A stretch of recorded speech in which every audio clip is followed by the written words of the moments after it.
So Danielle, thank you so much for meeting with me today. The Diversity Committee really wanted to shine a light on Ramadan.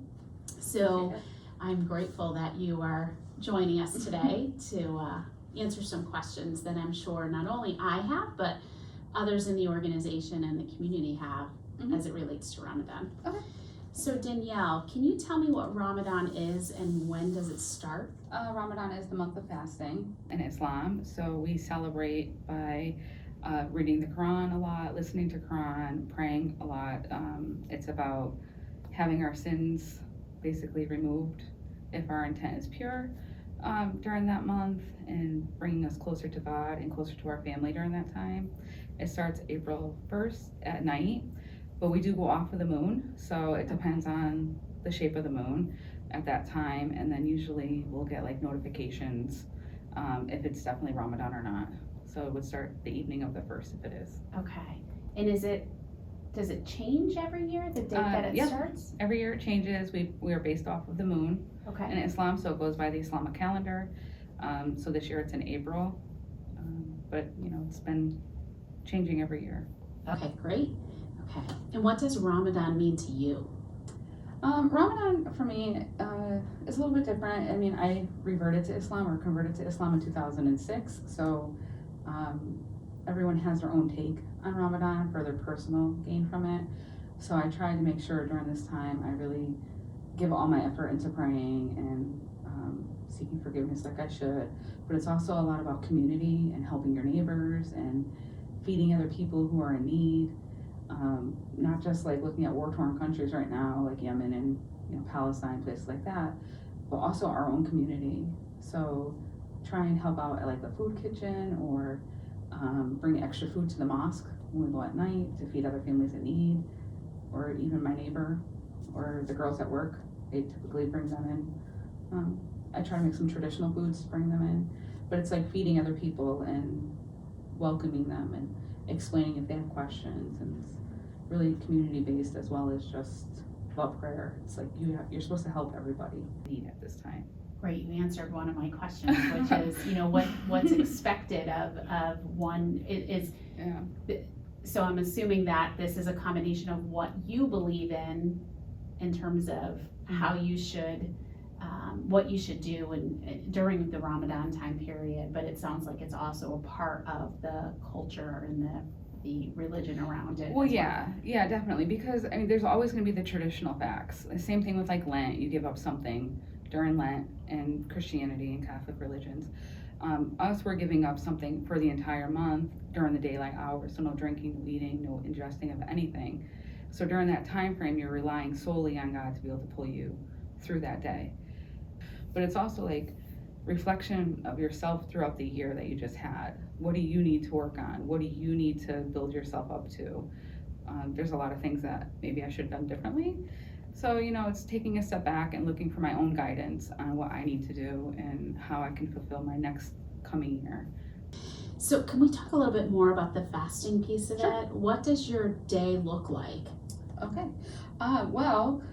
You should start fasting typically before Fajr prayer, which is the first prayer.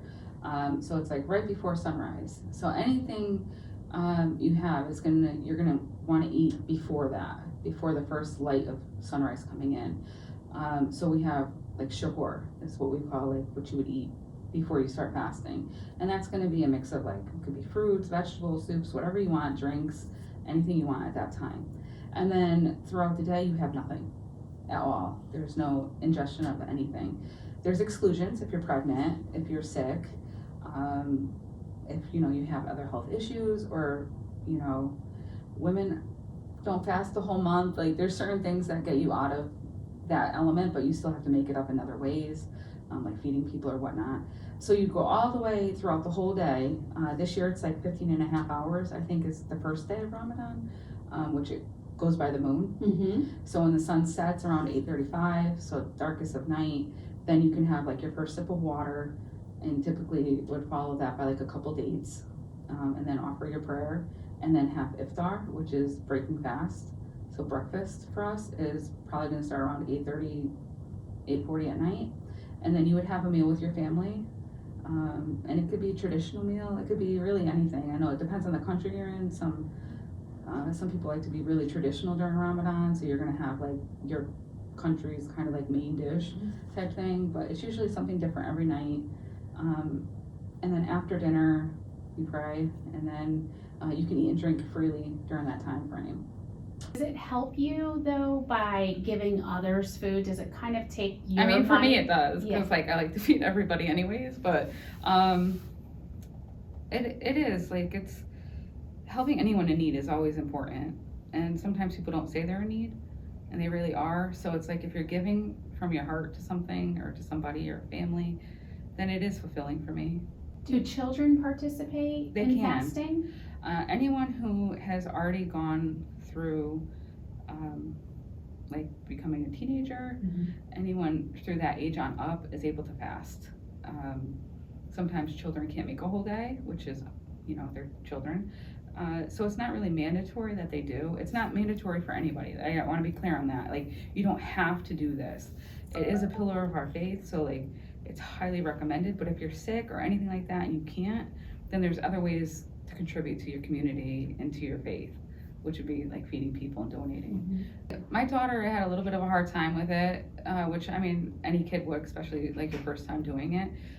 It took a little bit of time to be like, okay, we really can't do this right now. But it is harder here per se versus like in another country where things kind of shut down during Ramadan. Schools adjusted, times are adjusted, work schedules are adjusted so that you can fully participate the right ways. So it is a little bit different here for that. So she tried, I gave her, I was happy she tried. Sure.